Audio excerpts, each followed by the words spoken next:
जीवन को देने वाले हमारे सर्वशक्तिमान परमेश्वर, हम बड़ी आदर भक्ति और दीनता के साथ में आपकी पवित्र उपस्थिति में प्रभु यीशु मसीह के नाम में आते हैं। इस वक्त में कोई हदिया या तोहफा नहीं लाते, अपने नापाक दिलों को आपके सामने रखते हैं। खुदावंद हमारी गलतियों के लिए, अपराधों के लिए आप उनको क्षमा करें, अपने पवित्र लोगों से हमें धोकर शुद्ध करें, पवित्र करें। और प्रभु जी होने दें कि आज का दिन जबकि हम आपकी आराधना करने में, आपसे प्रार्थना करने में, आपसे संगति करने में गुजार रहे हैं, आपकी पवित्र उपस्थिति से हम भरपूर किए जाए, आपकी पवित्र आत्मा से हम परिपूर्ण किए जाए। और खुदावंद बीते सप्ताह भर में अभी तक में आपने जो हमारी तमाम चिंताओं को अपने हाथ में लेकर हमें हमारी आवश्यकता से बढ़कर दिया है, खुदावंद हम आपको लाख लाख धन्यवाद देते हैं। अभी इस समय को और अपने आप को खुदावंद आपकी आराधना के लिए, आपके नाम की महिमा के लिए सौंपते हैं खुदावंद, कि आपका नाम हमारे मन में ऊंचा उठाया जाए और हमारे जीवन का सारा आदर और महिमा आपको मिले। बड़े धन्यवाद के साथ में हम ये प्रार्थना प्रभु यीशु मसीह के नाम से मांगते हैं, इस विनती के साथ में कि खुदावंद आज की ये रविवार की ऑनलाइन वर्शिप सर्विस हम सब के लिए एक बरकत का बायस बन सके। मसीह यीशु के नाम में आमीन। भजन संहिता 68, 19 और 20 पद। धन्य है प्रभु जो प्रतिदिन हमारा बोझ उठाता है, वही हमारा उद्धारकर्ता परमेश्वर है, वही हमारे लिए बचाने वाला परमेश्वर ठहरा। यहोवा प्रभु मृत्यु से भी बचाता है। सो मेरे प्रियो, जबकि हमारा परमेश्वर बचाने वाला परमेश्वर है, हमारा प्रभु परमेश्वर जो है वो प्रतिदिन हमारा बोझ उठाने वाला हमारा प्रभु हमारा परमेश्वर है।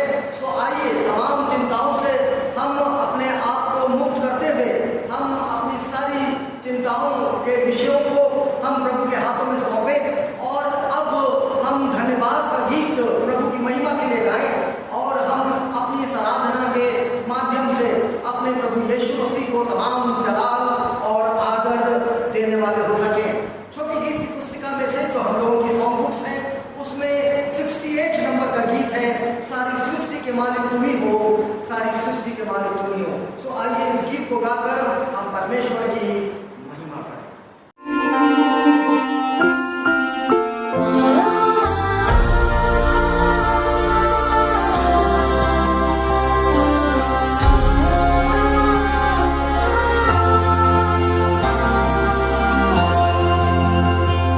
सारी सृष्टि के मालिक तुम ही हो, सारी सृष्टि के रक्षक तुम ही हो। करते हैं तुझको सादर प्रणाम, गाते हैं तेरे ही गुणगान। सारी सृष्टि के मालिक तुम ही हो, सारी सृष्टि के रक्षक तुम ही हो। करते हैं तुझको सादर प्रणाम, गाते हैं तेरे ही गुणगान।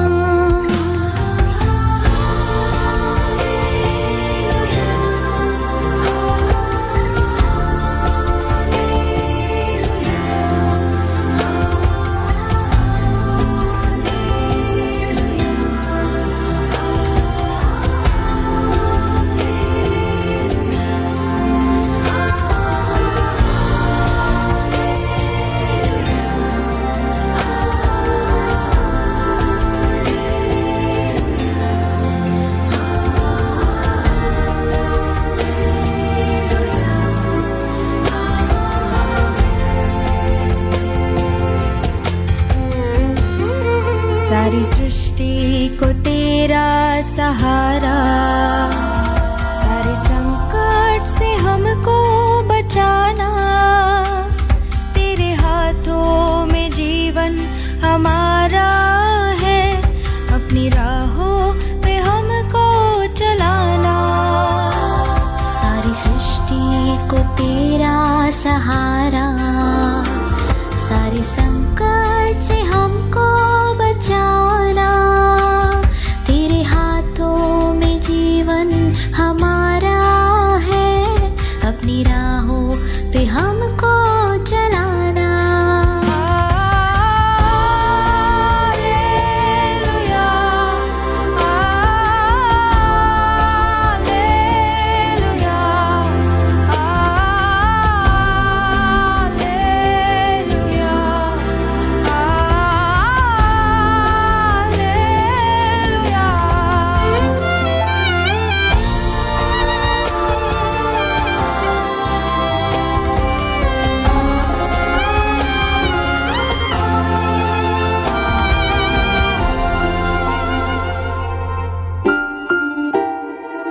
கர்த்தர் கரத்தின் கிரியைகள் நாங்கள், கிருபை எங்கள் மேலூற்றுவீரே. ஆவி ஆத்மா சரீரம் உம் சொந்தமே, அதை சாத்தான் தொடாமல் காப்பீரே. கர்த்தர் கரத்தின் கிரியைகள் நாங்கள், கிருபை எங்கள் மேலூற்றுவீரே. ஆவி ஆத்மா சரீரம் உம் சொந்தமே, அதை சாத்தான் தொடாமல் காப்பீரே. ஹalleluya, ஹalleluya, ஹalleluya,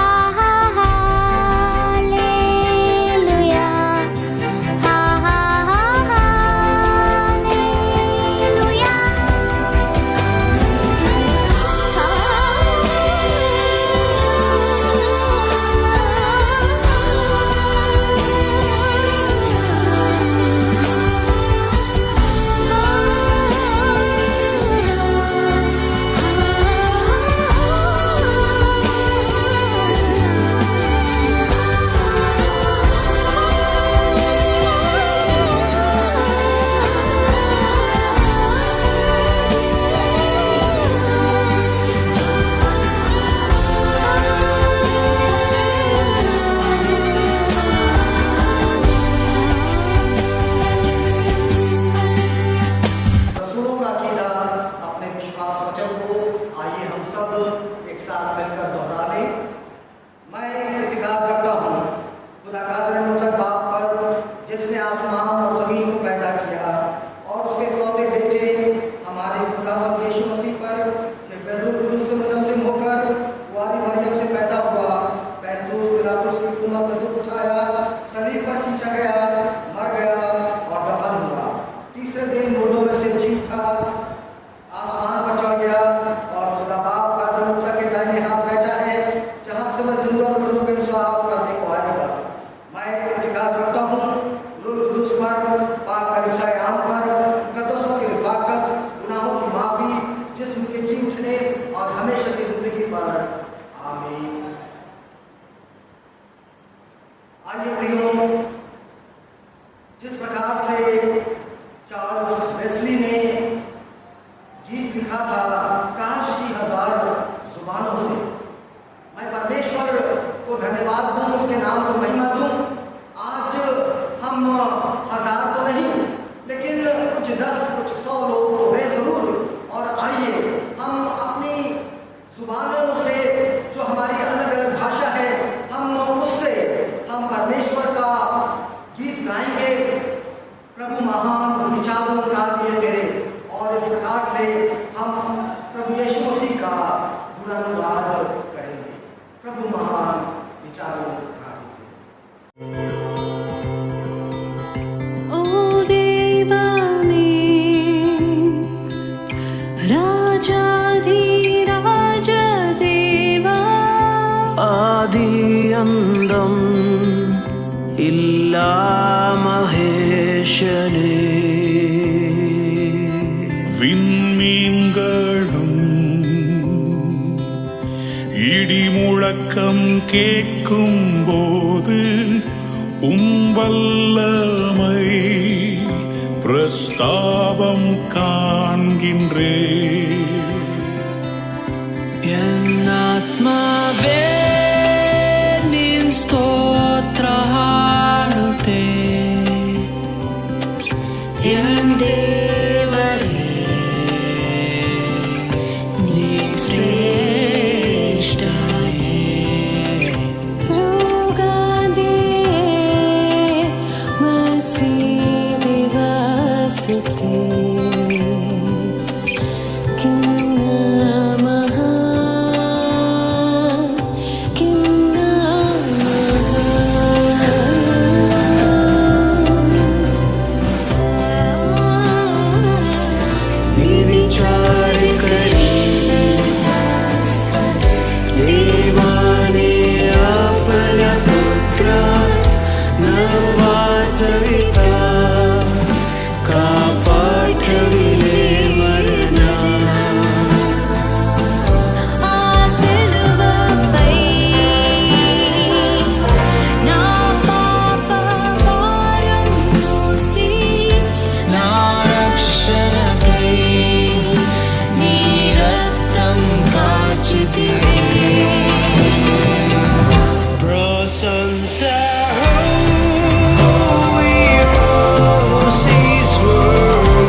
Shout of acclamation and lead me home.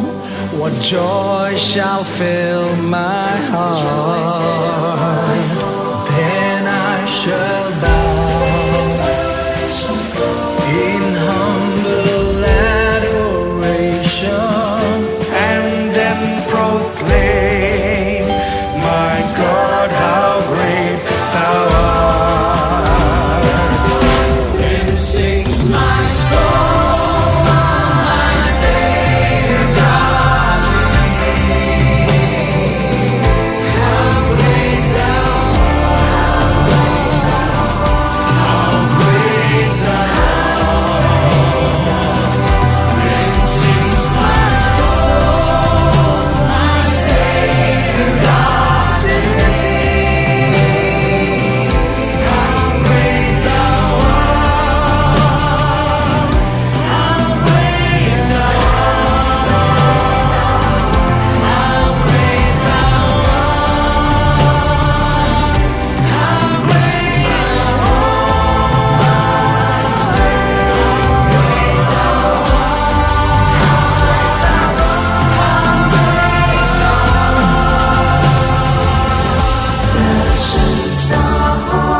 Book of Matthew, chapter 25, verses 14 till 30.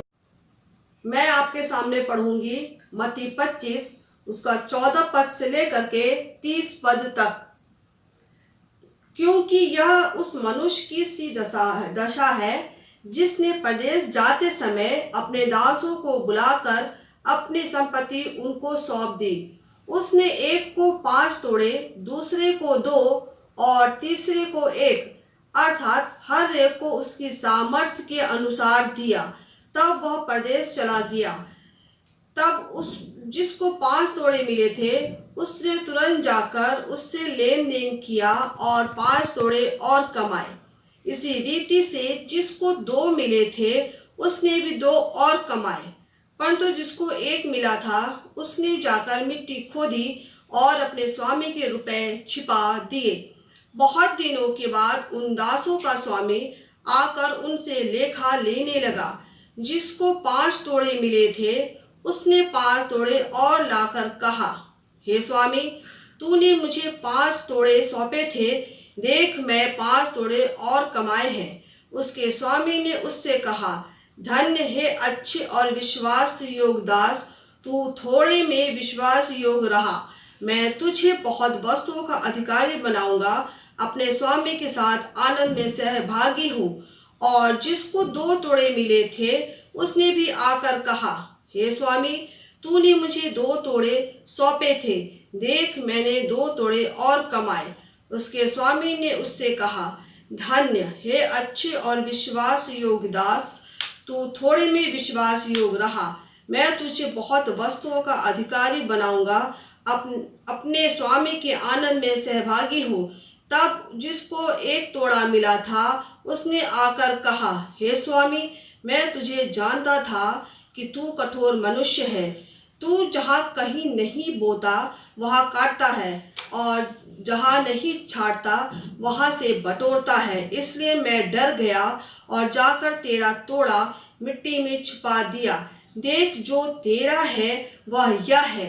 उसके स्वामी ने उसे उत्तर दिया, हे दुष्ट और आलसी दास, जब तू जानता था कि मैं जहाँ मैंने नहीं बोया वहाँ से काटता हूँ और जहाँ मैंने नहीं छाटा वहाँ से बटोरता हूँ, तो तुझे चाहिए था कि मेरा रुपया शराफों को दे देता, तब मैं आकर अपना धन ब्याज समेत ले लेता। इसलिए वह तोड़ा उससे ले लो और जिसके पास 10 है उसको दे दो, क्योंकि जिसके पास है उसे और दिया जाएगा और जिसके पास बहुत हो जाएगा, पर जिसके पास नहीं है उससे वह भी जो उसके पास है ले लिया जाएगा। और उस निकम्मे दास को बाहर के अंधेरे में डाल दो, जहाँ रोना और दांत पीसना होगा। वचन के पढ़े जाने और सुने जाने पर आशीष हो। आमीन।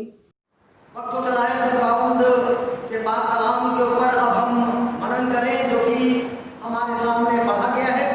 और इससे पहले कि हम परमेश्वर के पाक वचन के ऊपर, पवित्र वचन के ऊपर हम मनन करें, अजीजों, हम अपने हृदयों को तैयार करें कि परमेश्वर हमसे बातचीत करे और हम उसकी आवाज़ को सुने और उसको ग्रहण करें, अपने दिल में बसा लें और जीवन में, हमारे जीवन में वो ढेर सारा फल लाने वाला हो सके।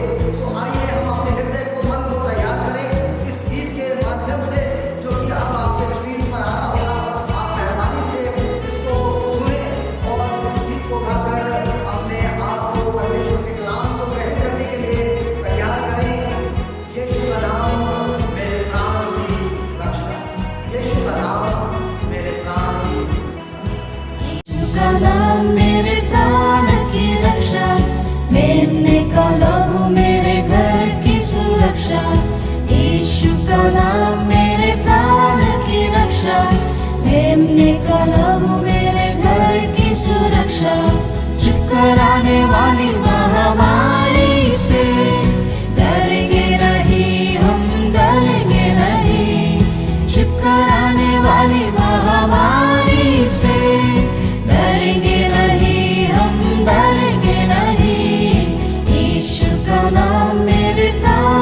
करते रहे यीशु नाम की स्तुति, भूल जाए रोगों के नाम सभी।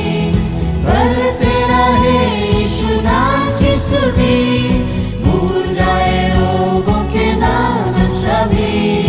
यीशु का नाम मेरे प्राण की रक्षा, मेमने का लहू मेरे घर की सुरक्षा। यीशु का नाम मेरे प्राण की रक्षा, मेमने का लहू मेरे घर की सुरक्षा।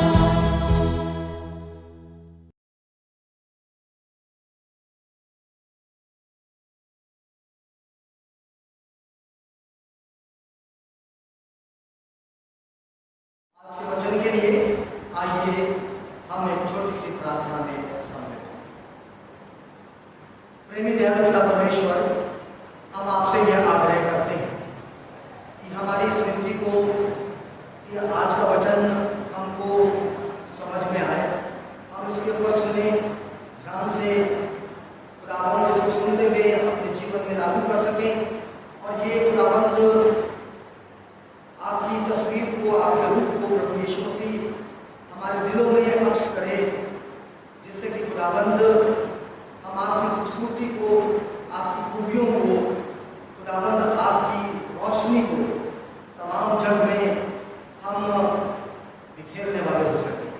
खुदावंद आपके चेहरे का नूर हमको प्रकाशित करे, और जिससे तमाम जहान जो है वो लाभ प्राप्त करे। हमारे अपराधों के लिए हमको क्षमा करें, और अपने वचन से आप हमको भरपूर करें। हम ये विनती मसीह यीशु के नाम से मांगते हैं, आमीन। प्रियो, जबकि आज मेथोडिस्ट चर्चेस में stewardship and local support Sunday के रूप में ये संडे मनाया जा रहा है, आज भंडारीपन के ऊपर हम संदेश सुनेंगे, जो कि मत्ती उसके 25वें अध्याय 14 से लेकर 30 पद पर आधारित है। आप अनेक बार इस वचन को सुन चुके हैं, लेकिन आज एक नए तरीके से मैं कह दूं, या एक साधारण तरीके से हम भंडारीपन के ऊपर हम संदेश सुनेंगे, स्टीवर्डशिप के ऊपर हम संदेश सुनेंगे। स्टीवर्डशिप के ऊपर मत्ती 25वें अध्याय उसके 14 पद में तोड़ों के दृष्टांत के विषय में प्रभु यीशु मसीह हम सब से कहते हैं, क्योंकि ये उस मनुष्य की सी दशा है जिसने परदेश जाते समय अपने दासों को बुलाकर अपनी संपत्ति उनको सौंप दी। वो जो मालिक है, क्या अगर आप आत्मिक रीति से इसको समझना मांग रहे हैं, तो वो जो परमेश्वर है उसने अपने लोगों को, अपने दासों को परमेश्वर के राज्य को सौंप दिया। उसने अपनी संपत्ति को अपने दासों को, यानी कि आपको और मुझको सौंप दिया है।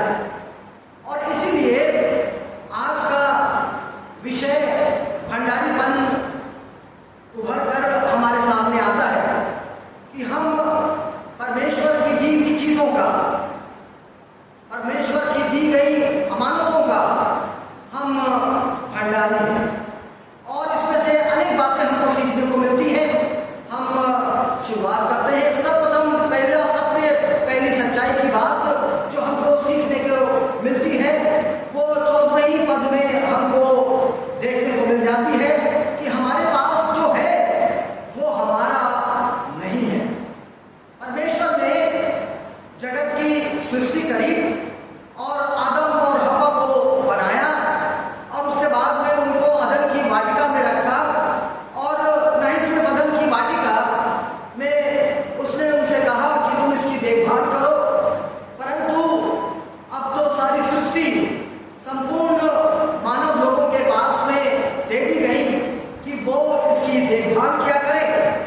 और शब्द जबकि देखभाल का है, शब्द ये नहीं कि तुम इनके मालिक हो, तो समझ में आता है कि परमेश्वर ने एक भंडारी के रूप में आदम और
तोड़े दिए, एक को 2 दिए और फिर तीसरे को उसने 1 तोड़ा दिया।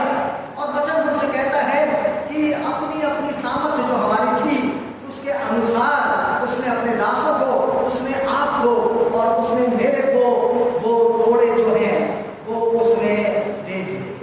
वो चीजें तो हम संभाल नहीं सकते, उसने तो हमको नहीं दी है। वो हमारा रचयिता है और वो भली भांति जानता है कि हम किस तरह के बनाए गए हैं। कोई लोग आपने देखा होगा कि ज्यादा अति संवेदनशील होते हैं, कुछ लोग जो हैं वो थोड़े से कठोर होते हैं। ऐसा नहीं कि वो बुरे हैं या दुष्ट हैं, लेकिन थोड़े से वो मजबूत होते हैं। कुछ लोग अति बुद्धिमान, तो कुछ लोग नॉर्मल बुद्धि के होते हैं। कोई लोग एल्बर्ट आइंस्टाइन के तरह बुद्धिमान, तो कुछ लोग एक आम जन मानव की तरह होते हैं। और इसीलिए परमेश्वर हमको जब तोड़े प्रदान करता है तो हमारी अपनी अपनी सामर्थ्य के अनुसार हमको देता है।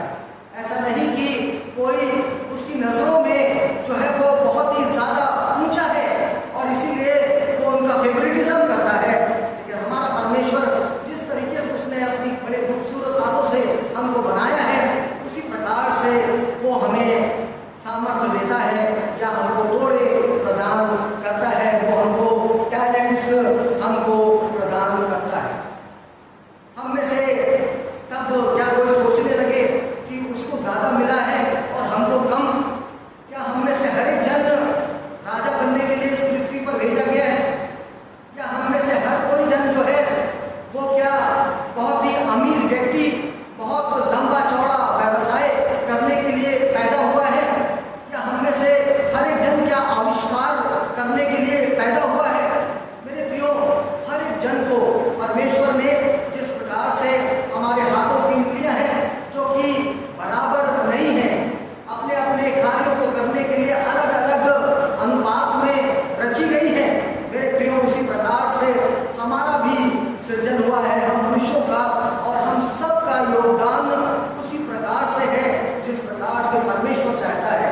एकदम 100% हमको परमेश्वर ने बनाया है अपने अपनी सामर्थ्य के अनुसार। और ऐसे में हमको एक दूसरे से ईर्ष्या नहीं करनी है, जलन नहीं करना है, और ईर्ष्या को इतना ज्यादा अपने मन में पालना नहीं है कि हम लोग में पड़े, हम जलन में पड़कर हम बैर भाव और तमाम तरह की और पापों में पड़कर हम परमेश्वर की कोई योजना जो कि हमारे लिए है कि हम अच्छे भंडारी बने और परमेश्वर के राज्य को और आगे बढ़ाने वाले हो सके।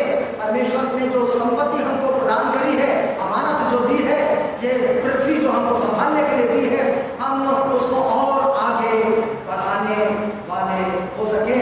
तो ऐसे मकसद को हम पूरा करने वाले हो। चौथी बात जो कि ये सत्य हमको यहाँ पर देखने को मिलता है, वो पाया जाता है 16 से लेके 18 पद में, जहाँ पर लिखा है जब जिसको 5 तोड़े मिले थे उसने तुरंत जाकर उनसे लेन देन किया। और 18वां पद कहता है परंतु जिसको 1 मिला था उसने जाकर मिट्टी खोदी और अपने स्वामी के रुपये छिपा दिए। चौथा सत्य जो हमको सीखने को मिल रहा है वो ये है कि वो असबाब, वो धन दौलत, वो परमेश्वर की बातें जो आपको एक अच्छे भंडारी के रूप में सौंपी गई है, आप उसको व्यय करें अच्छी बातों में जिससे कि वो बढ़ सके। यानी कि आप उसको इन्वेस्ट करें, आप उसको निवेश करें ताकि वो और ज्यादा बढ़ सके। आप उनका उपयोग करें, आप उनका सदुपयोग करें। अगर मैं इस तरीके से कहूँ, आप उनका दुरुपयोग ना करें लेकिन आप उसका सदुपयोग करें। और ऐसा भी हो सकता है कि जो तीसरा व्यक्ति जिसको 1 तोड़ा मिला था, आप उसकी तरह उन तमाम चीजों को जो कि परमेश्वर की है, आप मिट्टी खोदकर जमीन के नीचे दबा सकते हैं। मेरे प्रियो, जो भी हम करें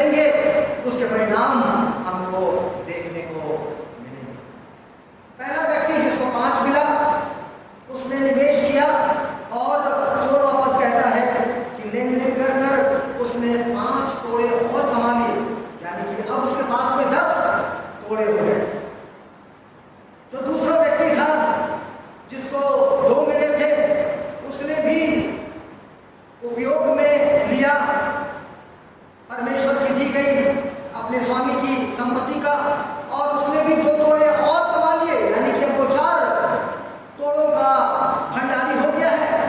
लेकिन ये एक व्यक्ति, तीसरा व्यक्ति जिसको 1 तोड़ा मिला था, उसने जो है जमीन खोदी और उसको जमीन में मिट्टी के नीचे छिपा दिया। उसे डर था कि वो उस धन को जो कि उसके स्वामी ने दी थी संपत्ति को, वो उसे कहीं खो ना दे, वो 1 तोड़ा उसके हाथ से कहीं निकल ना जाए, वो अपनी जेब में उसको रखे और कहीं ऐसा ना हो कि उसकी जेब से कहीं गिर जाए।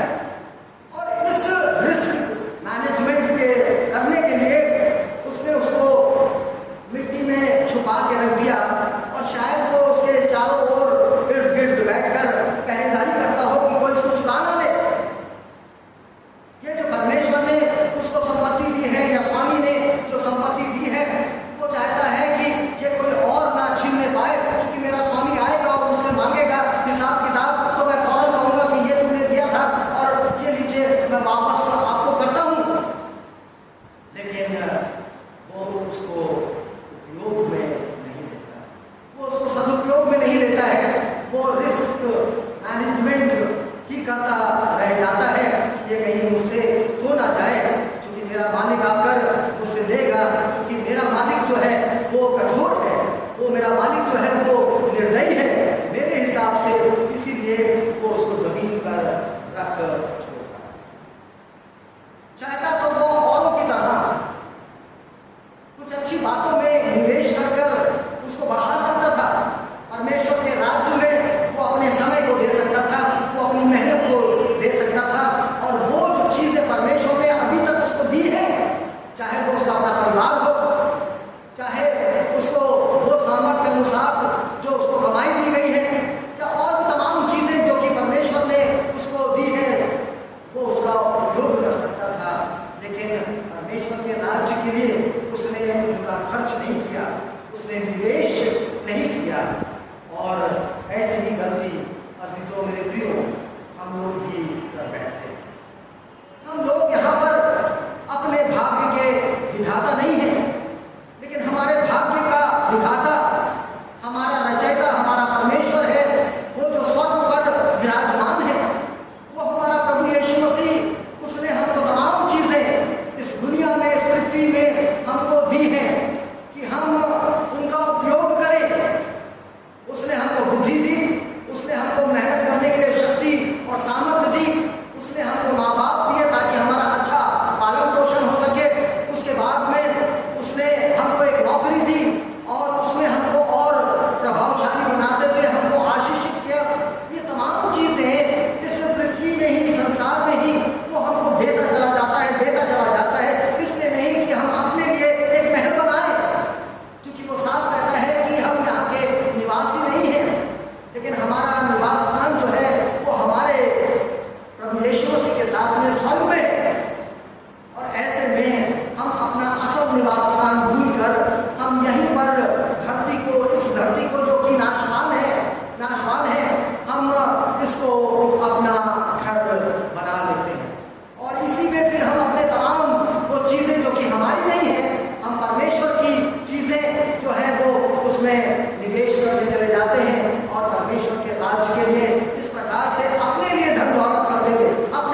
एक भंडारी के रूप में सौंपा हमको गया था, वो उसका जब हम उपयोग करते हैं, सदुपयोग करते हैं, तो ये पूरा घटनाक्रम या घटनाचक्र जो है वो हमारे बारे में बताता है कि हम किस प्रकार के व्यक्ति हैं।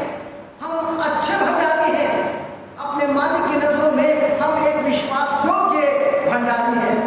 और ऐसी ही बात जो है वो दूसरे के लिए भी कहा गया, जिसको 2 थोड़े मिले थे और उसके लिए भी कहा गया कि तू थोड़े में विश्वास योग्य रहा, मैं तुझे और बहुत वस्तुओं का अधिकारी बनाऊंगा। तू थोड़े में विश्वास योग्य रहा, मैं तुझे और दूंगा और चीजों का मैं तुमको अधिकारी बना दूंगा। मालिक नहीं बनाऊंगा, लेकिन मैं और तुमको बरकतें दे दूंगा, मैं और चीजें तुमको दूंगा ताकि और चीजों को तुम संभालने वाले हो, क्योंकि तुम एक अच्छे और विश्वास योग्य भंडारी हो। लेकिन तीसरे वाले व्यक्ति से उसने क्या कहा? मेरे प्रियो, ये हमको देखने को मिल जाता है बाद में, जहां पर वो 30वें पद में कहता है, और इस निकम्मे दास को, वो व्यक्ति जो कि रिस्क मैनेजमेंट करता रहा, नहीं नहीं नहीं नहीं, ये मेरे मालिक ने दिया है और वो आकर मुझसे लेगा, हिसाब किताब मांगेगा, तो मैं क्या करूंगा? तो मैं इसको संभालने में लगा रहा। वो ऐसा संभालने में लगा रहा कि उसका उसने उपयोग ही नहीं किया। उसने निवेश करके, लेन देन करके उसको और बढ़ाने की सोच ही नहीं। जैसा है वैसे रहे, वैसा ही सड़ जाए, उसमें काई लग जाए, उसमें कीड़े लग जाए, उसमें जंग लग जाए, बर्बाद हो जाए, वो मेरा मतलब नहीं। लेकिन वो चोरी ना हो, बस सुरक्षित रहे, जहाँ पे मैंने रखा बस वहीं पर मैं रख के उसकी चौकीदारी करता रहा। अर्थात वो जो परमेश्वर ने उसके हाथों में सौंपा, उसने उसका उपयोग नहीं किया, सदुपयोग नहीं किया, और जिसकी वजह से जब मालिक आया तो उसने कहा कि तू निकम्मा दास। और अजीजों प्रियो, जब हमारा प्रभु यीशु मसीह, हमारा परमेश्वर, जिसने इस पृथ्वी को हमारे और इस तमाम चीज़ों को जो कि इसके अंदर पाई जाती हैं हमको दिया है एक अच्छे भंडारी के रूप में, ये परिवार, ये पेड़, ये पौधे, ये तमाम एनवायरमेंट, ये सब कुछ जो हमको दिया है, ये हमारा देश, ये हमारा शहर जो उसने सौंपा है, ये तमाम लोग जो सौंपे हैं कि परमेश्वर के राज की बातें, प्रभु यीशु मसीह के बारे में की जो बातें हैं वो हम लोगों को बताएं, उनको शिष्य बनाएं और प्रभु यीशु मसीह का अनुसरण करने वाला उनको बना दें। मेरे प्रियो, ये तमाम जिम्मेदारियां, ये तमाम अमानत जो है, जो कि पैसे से खरीदी नहीं जा सकती, वो शांति की बातें, वो प्रेम की बातें, वो आत्मा की सामर्थ्य की बातें, ये सब कुछ हमको सौंपी गई है कि हम लोगों को लाभान्वित करें। यदि हम इसका उपयोग नहीं करते हैं, मेरे प्रियो, हम निकम्मे दास और दासी के रूप में अपने मालिक के सामने हमारी पहचान होगी। लेकिन अगर हम इसका उपयोग करते हुए अपनी काबिलियत, अपने थोड़े जो हमको दी गए हैं, हम उनका उपयोग कर रहे हैं, परमेश्वर के राज के बढ़ोतरी में हम इनका उपयोग कर रहे हैं, तो परमेश्वर हमसे कहता है कि तू अच्छा दास है, तू अच्छी दासी है, तू विश्वास योग्य दास है, और मैं तुझे और दूंगा और सब वस्तुओं के ऊपर अधिकारी ठहराऊंगा। एक और बात, एक और सत्य जो मेरे जहन में इस वक्त में आ रहा है, और वो हमको इसी मत्ती 25 के 22 और 23 पद में हमको बताता है, मिलता है, और वो ये है, जो कुछ भी हमको सौंपा गया है, हमारे मालिक ने, हमारे परमेश्वर ने इस समय में इन लोगों को, इन 3 दासों को जो इनके मालिक ने सौंपा था, मेरे प्रियो, ये बताता है कि तुम्हें आगे और क्या मिलेगा। ये बताता है कि तुम्हें आगे और क्या मिलेगा। और ये बात तो हमने अभी सुनी भी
चीजों के साथ में किया है वो निर्धारित करता है कि भविष्य में हमको क्या मिलेगा। अगर हमने उनका सदुपयोग किया है अजीजों प्रियों, तो हमको निश्चय और भी ज्यादा सौंपा जाएगा, हमारे पद को और भी ऊंचा किया जाएगा, हमको और भी ज्यादा सम्मानित किया जाएगा, हमको और ज्यादा जिम्मेवारियां मिलेंगी जिनका हम उपयोग करके हमारा नाम हो सके। लेकिन अगर हम उनका दुरुपयोग करते हैं तो परमेश्वर की लानत हमको मिलती है, वो नरक की आग हमको मिलती है जहाँ पर रोना और दांतों का पीसना होता है। मत्ती रचित सुसमाचार उसका 25वां अध्याय 26 से लेके 28 पद में हमको एक और बात जानने को मिलती है, और आइए इसको जल्दी से देख लें। वो चीज जो आपको सौंपी गई है, वो स्वामी ने इन दासों को जो चीज सौंपी थी, आप उनका या तो उपयोग करें और या तो फिर आप उनको खो दें। या तो आप उनका उपयोग करें जो चीजें आपको दी गई हैं, और या तो आप उनको खो दें। अब पहले और दूसरे दास ने उनका उपयोग करा, बल्कि मैं फिर से कह रहा हूं कि उनका सदुपयोग किया, तो उन्होंने उन चीजों का उपयोग कर लिया। लेकिन तीसरा जो निकम्मा दास था, उसने उसका उपयोग नहीं किया, तो उसने उसको खो दिया। और ये मैं आपसे नहीं, लेकिन परमेश्वर का वचन हम सब से कह रहा है। 28वां पद में लिखा हुआ है, इसलिए स्वामी जो है वो कह रहा है, वे तोड़ा उससे ले लो, और जिसके पास 10 तोड़े हैं उसको दे दो। उसने लूज कर दिया, वो तोड़ा जो दिया गया था उसने उसका उपयोग नहीं किया, उसको किसी प्रकार से निवेश में नहीं उसने किया, जस का तस वैसे ही छोड़ दिया, किसी भी प्रकार का उपयोग नहीं किया। कोई अपने जीवन में टैलेंट्स का नहीं किया, समय परमेश्वर के लिए उसने नहीं दिया, परमेश्वर के राज्य के लिए उसने अपने आप को खर्च नहीं किया। वो तमाम चीजें जो उसको दी गई थी, उसका किसी भी चीज का, जिसमें कि पैसा जो है वो एक छोटा सा एक यूनिट है, उसका भी उसने इस्तेमाल नहीं किया, परमेश्वर के राज्य के लिए खर्च नहीं किया। अजीजों, वो सब कुछ भी उससे ले लिया गया। जब आप नरक की आग में झोंक दिए जाते हैं, दोजख की आग में डाल दिए जाते हैं, जहाँ का आग का कीड़ा कभी मरता नहीं है, हमेशा धधकती रहती है वो आग, जहाँ पे रोना और दांतों का पीसना होता रहता है। अजीजों प्रियो, फिर आपके पास में जो था वो सब कुछ तो चला गया। तो एक ही तोड़ा तो आपके पास में था, और वो भी आपके पास में चला गया, वो आपसे ले लिया गया, और जिसने उसका उपयोग करा उसको दे दिया गया। जिन चीजों को आप सोचते थे कि ये हमेशा हमारे पास में, मेरे पास में रहेगी, मेरे अपने परिवार के लोगों में ही रहेगी, लेकिन वो सब कुछ आपसे ले लिया जाता है, और आप जो है वो सत्यानाश के आधार पर आ जाते हैं, वरना आपका सत्यानाश हो जाता है। अजीजों, आप इस भविष्य को देखें और समझें, और काश कि आप इससे सबक लें कि परमेश्वर के राज्य के लिए हमें जो कुछ भी हमको दिया गया है हमारा अपना नहीं है, हम इसके मालिक नहीं हैं, हम इसके भंडारी हैं, और इसलिए हमको इसका उपयोग करना है। एक और बात जो मैं इसी विषय पर भंडारीपन पर कहना चाहता था, वो है मत्ती उसके 25वें अध्याय और 29वें पद में, जहाँ पर लिखा है, क्योंकि जिस किसी के पास है उसे और दिया जाएगा और उसके पास बहुत हो जाएगा, परंतु जिसके पास नहीं है उससे वे भी जो उसके पास है ले लिया जाएगा।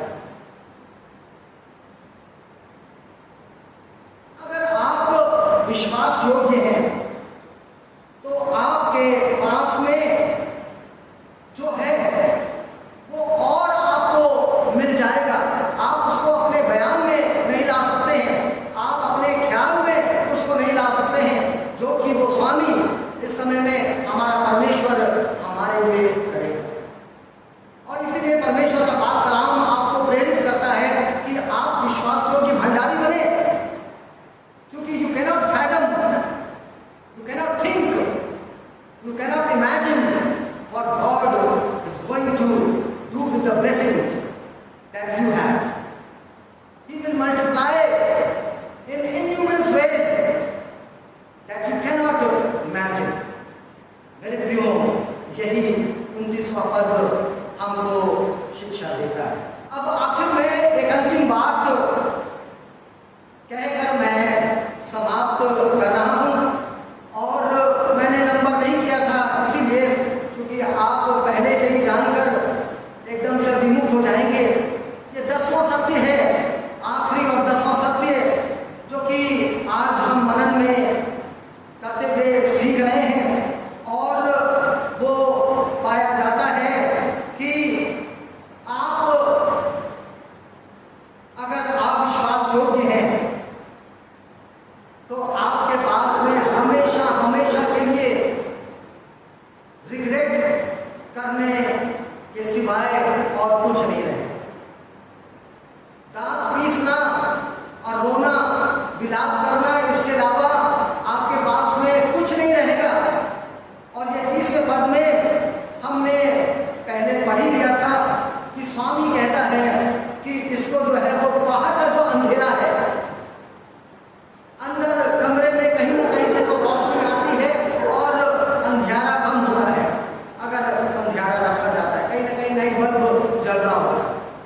लेकिन बाहर का अंधियारा, वहां पर कोई रोशनी नहीं है, वहां पर उस दास को डाल देने के लिए कहा जाता है जहां पर रोना दांतों का पीसना है। अर्थात वो दो जग की आग, वो नरक की आग जो कि दूसरी मौत है, उसमें छोड़ दिया जाना है। और जब वहां पर चले जाना है तो वहां पर मृत्यु नहीं लिखा है, कहीं पे भी नहीं लिखा है कि हम मर जाएंगे।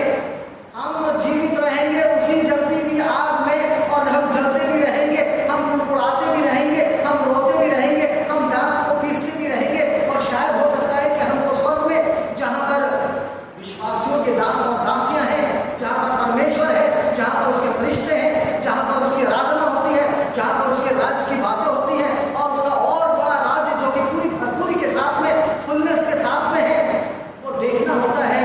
और तब क्या होता है?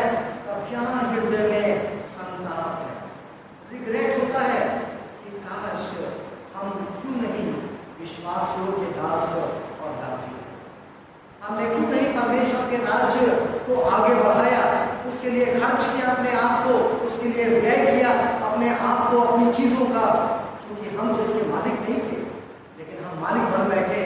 और इस प्रकार से वो पद, वो मान सम्मान एक अच्छे और विश्वास योग्य सेवक का हमको मिलना चाहिए था, भंडारी का मिलना चाहिए था, वो हमको नहीं मिला। मेरे प्रियो, रोना दांतों का पीसना। प्रेरित करना चाहता हूँ, जब स्टीवर्डशिप एंड लोकल सपोर्ट का ये संडे हम मना रहे हैं, मेथोडिस्ट चर्च में हमको ये शिक्षा दी जाती है कि हम परमेश्वर की चीज़ों का, जो कि हम इस पृथ्वी पर पाते हैं, हर एक चीज़ों का, जिसे हम कभी कभी संसारिक भौतिक और हम आत्मिक बातें कह के उनको अलग अलग कर देते हैं, लेकिन ये दोनों ही चीज़ों का हम भंडारी बनाए गए। सो इसीलिए आप परमेश्वर के राज्य में अपने आप को खर्च करें। मैं सिर्फ अभी पैसे की बात नहीं कर रहा, लेकिन मैं आपके समय के लिए, आपकी योग्यता, आपकी काबिलियत, आपकी बुद्धि, आपकी मेहनत, हर एक चीज जो आपके पास में पाई जाती है, आप अपना परिवार, आपके सोर्सेज, आपके तमाम और चीजें जो आपको खुदावंद ने दी है, आप उनको परमेश्वर के राज्य के लिए खर्च करें। लोकल सपोर्ट का अर्थ ये आ जाता है कि हम अपने अपने रीजनल कॉन्फ्रेंस में हम अपने धन के माध्यम से भी ऐसा कुछ सहयोग करें, संभालें हम अपने चर्चेस को, हम अपने इंस्टीट्यूशंस को, और इस प्रकार से इस मद में हम अपना योगदान करते हुए हम मेथोडिस्ट चर्च इन इंडिया, सिर्फ चर्चेस नहीं लेकिन तमाम इंस्टीट्यूशंस जो हैं, इन सबको, तमाम कलीसियाओं को, लोगों को हम मजबूत करने वाले हो सके, परमेश्वर के राज्य में आगे बढ़ाने वाले हो सके। और इसीलिए मैं लास्ट ये सेंटेंस कहता हूँ, वाक्य आपसे बोलता हूँ, जो प्रार्थना कर सकते हैं वो प्रार्थना करें, जो ढंग से परमेश्वर के राज्य की बातों को संभाल सकते हैं वो आप अपने योगदान को देने वाले हों, और वो जो अपनी मेहनत से, खासतौर से ये जो जवान हैं, ये परमेश्वर के राज्य को आगे बढ़ा सकते हैं, एक दूसरे के विश्वास को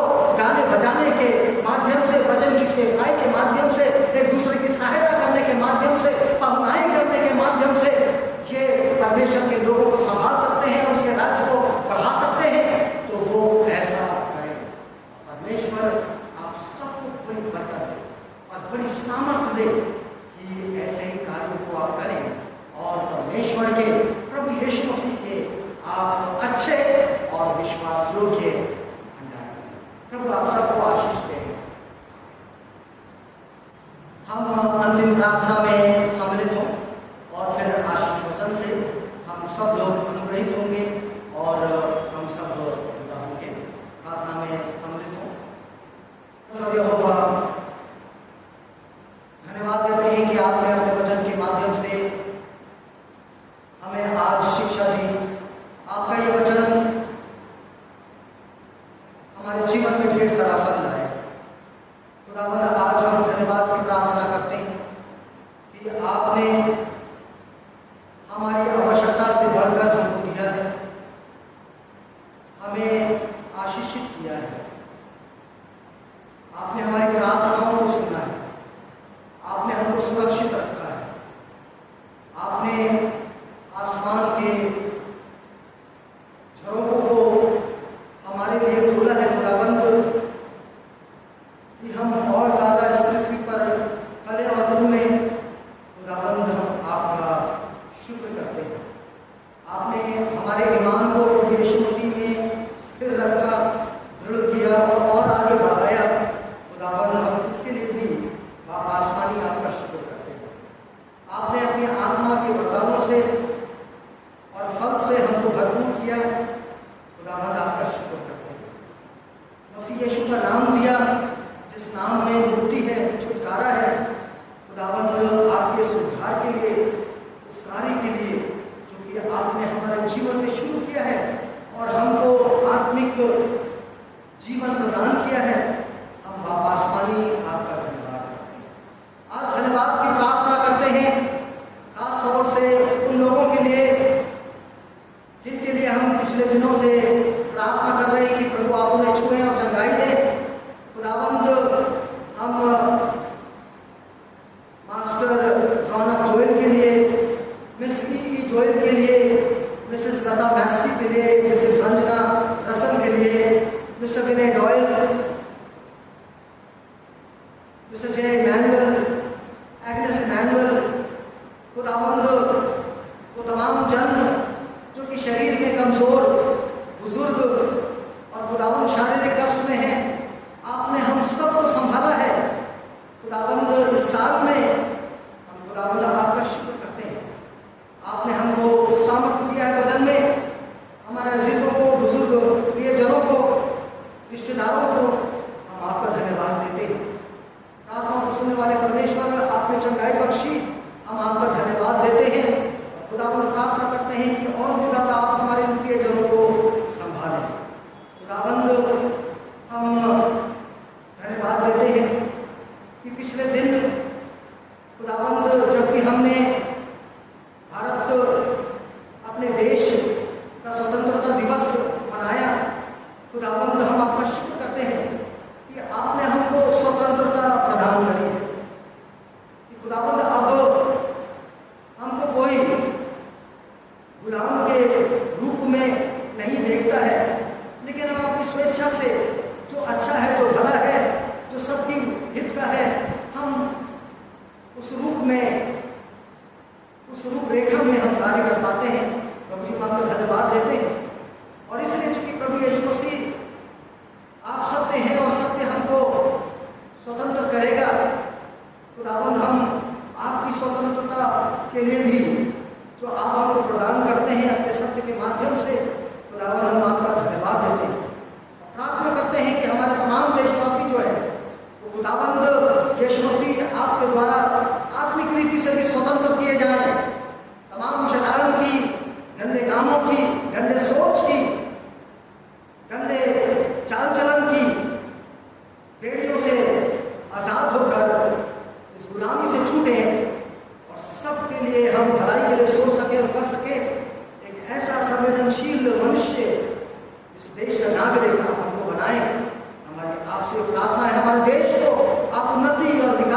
और विश्वास योग्य अपना पात्र, अपना भंडारी बनाए।